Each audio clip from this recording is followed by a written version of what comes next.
Hello everyone, and welcome back to another Mortal Kombat 1 video. Now finally, in the post-release era of the game. With that said, today I will be doing a deep dive of the game's story mode, talk about things I liked about it, and things that didn't necessarily land or resonate for me with the rest of one's story. Now going into this, I do want to highlight that the review will be split into two halves. The spoiler-free section, which you're watching right now. And then in a few days time, I will be doing a full-on spoiler review, where I get to do more of a deep dive and take the gloves off, as it allows me to take things apart chapter by chapter, and really talk about what I liked and what I didn't like. So for those of you who haven't experienced the story, or have the game in early access, you need not worry about spoilers here, as all of the footage that you are essentially going to see is more or less shown off in the trailers. So it's nothing new that your eyes haven't really seen before. And even then, if you want to go into things completely blind, I maybe recommend either not watching this video, or maybe doing something else and watching this in the background. That said, you don't have to worry about me explicitly showing you things that you haven't already seen. So with that said, let's just jump right into things. Now, coming into Mortal Kombat 1's story, I did have a lot of feelings, hopes, and desires as to what would come next for the series. As many of you do know, I wasn't the biggest fan of 11's story, and that's actually largely due to my own personal fatigue of time travel. I find it to be a very overused tool, and with 11's story being so dependent on it, I just didn't enjoy it as much as what I'd hoped. And mind you, this is coming from someone that really enjoyed Aftermath. So as much as I enjoyed that expansion, it was essentially built off a story that I wasn't necessarily the biggest fan of. So, coming into Mortal Kombat 11, the idea and prospect of that entire plot element kind of being discarded here was extremely promising in my mind. As from the outside, it felt like the narrative didn't have to be tethered to that of the older games. We didn't have to forcibly insert a reboot of games like Mortal Kombat 1 to 3 to 4 to Deadly Alliance, and so on forth. It allows the game to kind of resonate in its own way. So in my mind, it could be seen as a bit of fresh air. Mind you, as much of a sucker as I am for like nostalgia and iconic moments, the somewhat member berries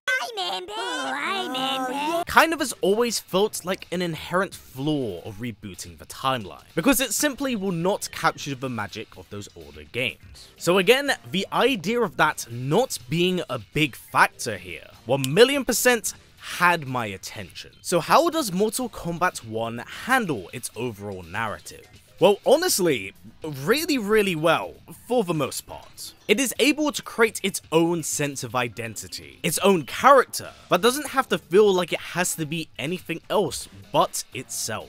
Thus, it feels really nice to experience something quite familiar, yet different in its own unique way. It puts a fun twist on the previous established canon. Now, I know that there are definitely some that are bothered by the changes to that of the lore and canon, such as Kuai Liang being the Scorpion of this era. It's a bit of a strange prospect, honestly, but with it being more of a re-established canon than that of a full-on reboot, I think it works really well in motion with how the rest of the story unfolds. Not only does it work, but it actually benefits the overall narrative.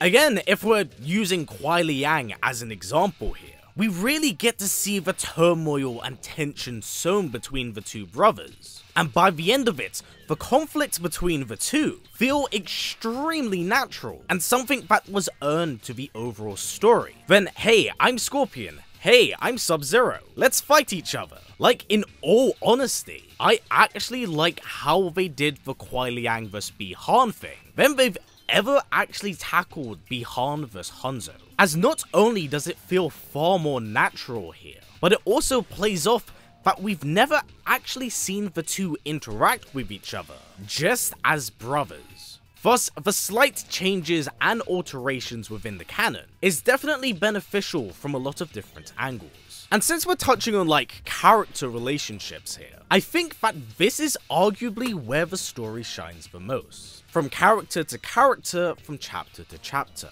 Thus again, how they're integrated into that of the main story feels far more natural than just shoving a character in here, because this character needs a chapter, they need a chapter. It feels like the flow of the story was more so prioritized than just trying to bounce the game from character to character. However, due to the vast nature of the game's roster, some characters don't get quite as much attentive love as others, which is a real shame. I wouldn't say that those characters drop off essentially very hard, but it definitely would have been nice if there was just a little bit more attention to them, possibly just after their chapter. You'll definitely pick up on it now that I've pointed it out.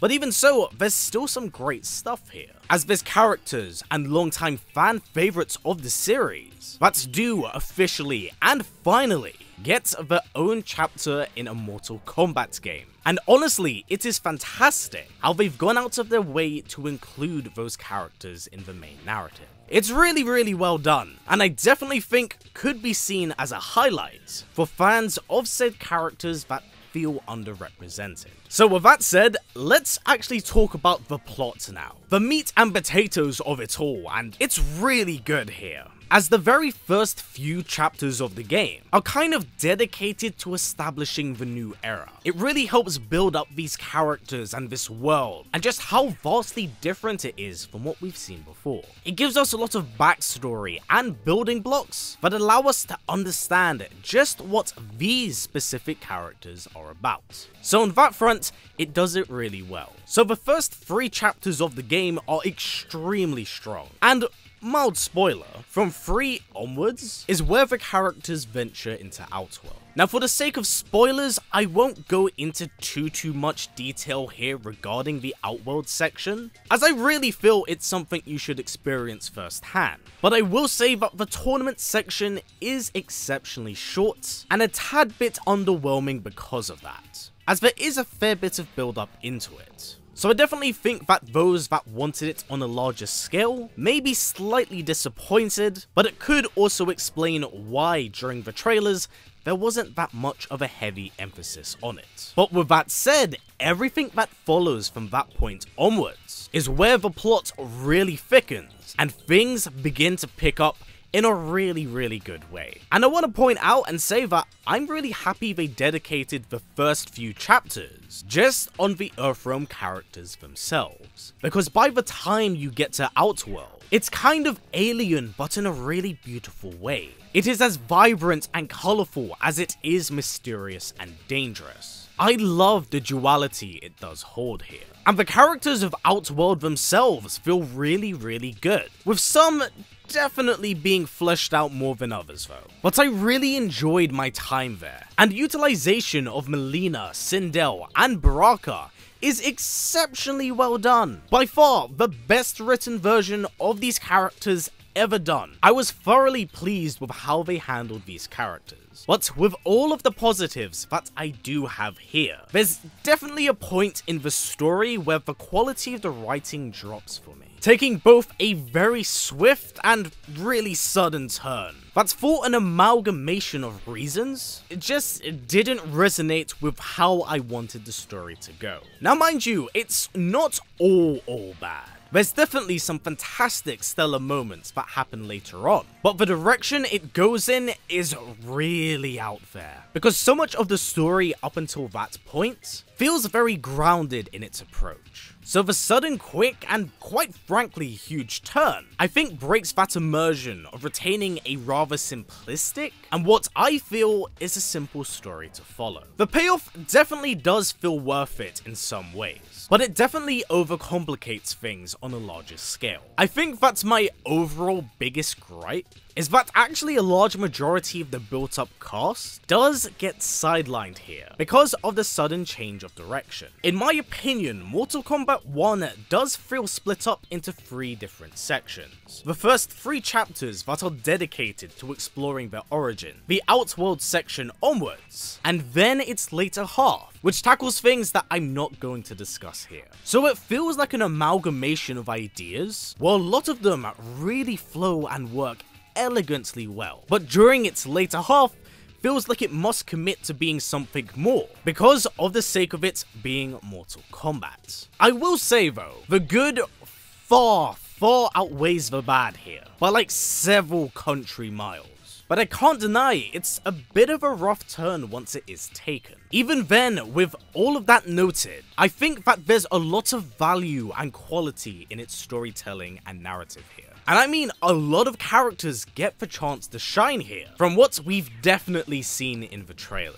The gems for me here have definitely been Johnny Cage, Sub-Zero, Li Mei, and some others that I can't say here obviously for spoiler reasons.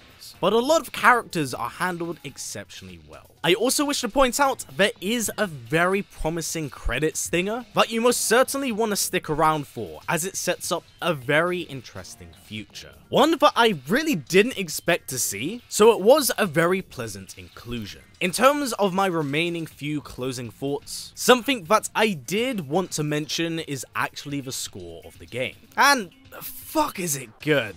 I know that Mortal Kombat music has kind of been a huge point of contention ever since the 9 reboots onwards, but clearly our feedback has paid off in a pretty big way here. We don't necessarily get something that's entirely cinematic, or what I would dub as immersive music, but something I would say is cinematically appropriate and engaging, which is the key word here. So they did a fantastic job with handling the music here, and it doesn't at any point really feel misplaced to the narrative. Now, some other gripes that I definitely did have with the story is that as much as I love Johnny Cage here, because he's very funny, he has exceptionally quippy dialogue, which isn't necessarily a bad thing, and some of it lands really well. But if you're not a fan of that style of dialogue, or like pop culture homages, as he's like a full-on reference machine, understandably, he's an actor, his exposition might rub you the wrong way, but I will say that a lot of his jokes land here like